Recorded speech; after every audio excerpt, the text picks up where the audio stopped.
Good morning, children. Today I am going to teach you in History Unit 3 from chiefdoms to empires. Let us go to see the learning objectives first.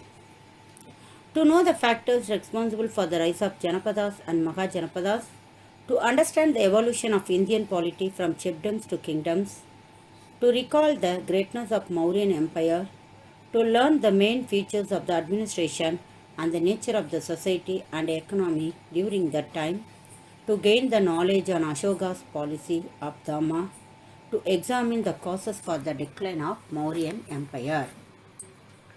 Children, during the 6th century, many territorial states emerged. Many provinces, areas of land came. This led to the transformation of socio-economic and political life of the people in the Gangetic Plains. A new intellectual awakening began to develop in northern India that we studied in the previous lesson, Mahavira and Gautama Buddha. In this period only iron played a significant role. The fertile soil of the Gangetic Valley and the use of iron flow shares improved agricultural productivity. In addition, iron facilitated craft production. Agrarian surplus and increase in craft products resulted in the emergence of trading and exchange centers.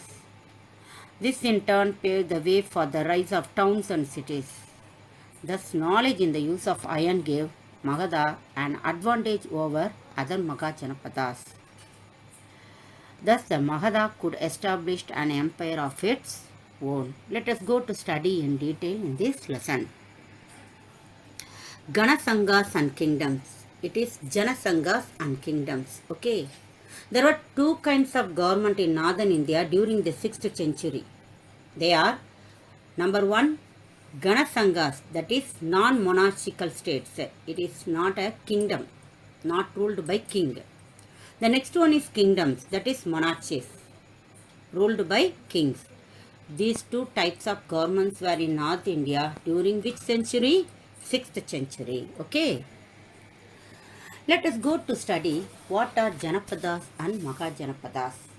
Janapadas were the earliest gathering places of men. In the early period, man lived like groups in places, isn't it? That is called Janapadas.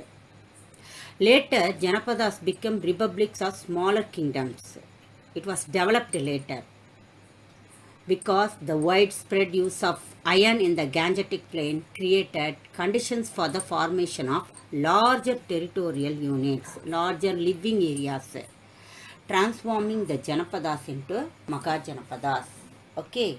The larger territorial regions only, nothing but Mahajanapadas. Is it clear, children?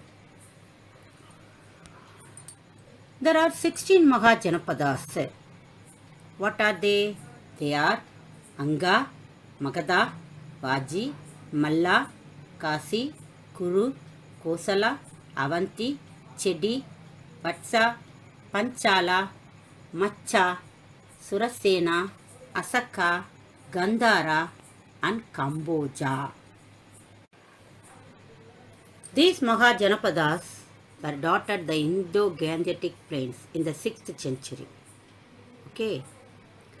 There were 4 major Mahajanapadas. They are Magadha in Bihar, Avanti in Ujjain, Kosala in eastern Uttar Pradesh and Vatsa in Kaushambi, Allahabad. Among these 4 Mahajanapadas, Magadha emerged as an empire. It was become a big kingdom. Why? What are the reasons? Let us see one by one. The causes for the rise of Magadha. Let us go to see the reasons. Magadha was located on the lower part of the Gangetic Plain. You know the areas which is located near the Gangetic Plain will be very, very fertile, isn't it? The plain was fertile, which ensured the rich agricultural yield. This provided regular and substantial income to the state. Because of this, the state was getting regular income. The thick forest supplied timber for construction of buildings and elephants for army. The forests around that Indo-Gangetic plains, no, they were giving timber. Timber means wood for the construction of the building and the elephants for army. Abundance of natural resources. Abundance means more and more natural resources, especially iron, enabled them to equip themselves with weapons made of iron. Growing trade and commerce facilitated movement of people as well as settlement of people in centers of arts and crafts. The outcome was urbanization and emergence of Magadha as an empire. So these are all the reasons why Magadha has become an empire. Now you can see one map in that pink color shade will show you the area in which that Magadha empire was formed. Okay. There were 4 dynasties in the ancient Magadha. They are the Aryanga dynasty, the Shishunaga dynasty, the Nanda dynasty, and the last one was the Maurya dynasty. Let us go to study each dynasty in detail. The first one is Aryanga dynasty. Magadha's gradual rise to political supremacy began with Bimbisara of Aryanga dynasty. So who was the first king of that Aryanga dynasty? Bimbisara. Bimbisara extended the territory of Magadhan empire by conquest and by matrimonial alliances with Lichavis, Madra and Kosala.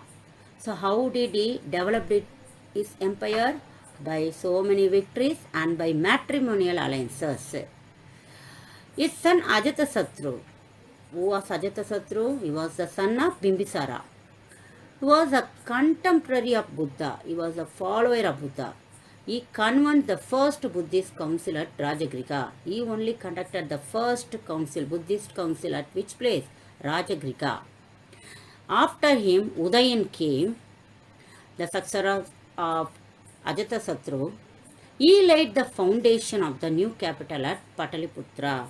What did Udayan do? Udayan laid the foundation of the new capital at Pataliputra. The next dynasty is Shishunaga dynasty. Aryanga dynasty was succeeded by the Shishunaga dynasty. Kalasoka, who was the king of Shishunaga dynasty? Kalasoka. He shifted the capital from Rajagriha to Pataliputra.